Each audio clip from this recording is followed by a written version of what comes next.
Okay, class, thank you very much. I will see you tomorrow. Bye. Okay, now it's your turn. Today in the English shift, we're talking about plurals formation.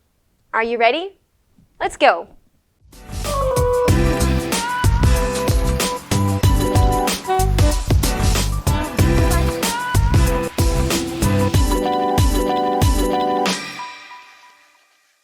In English, most nouns become plural by adding an S to the end of the word.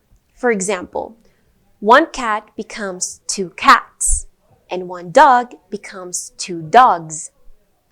Pretty simple, right? However, there are some exceptions. If a noun ends in X, Z, S, CH, or SH, we will add an ES to the end of the noun. For example, one box becomes two boxes, and one church becomes two churches. Now, English being the fascinating language it is, has some irregular forms. These are forms that don't follow the typical rule.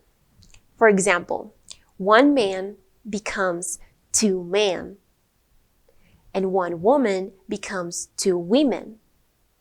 Similarly, one child becomes two children, not childs. For words ending in Y, if there is a consonant before the Y, then we will change the Y for an I and add ES to the end. For example, one baby becomes two babies.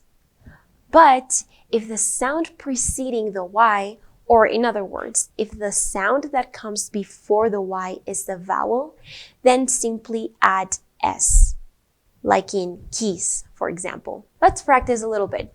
Dog, dogs, that's right. Cat, cats, very good.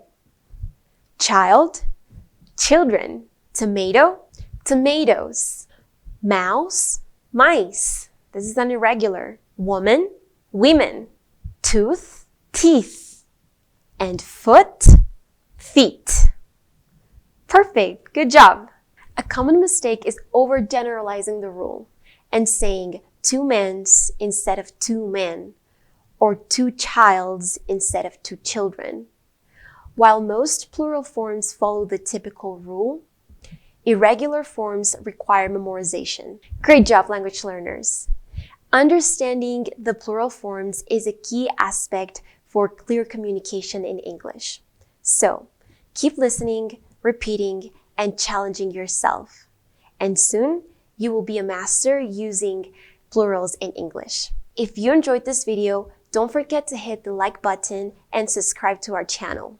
Also, if you haven't already, go ahead and follow us on Facebook and Instagram. Thank you so much for watching this video, and we'll see you next time. Happy learning!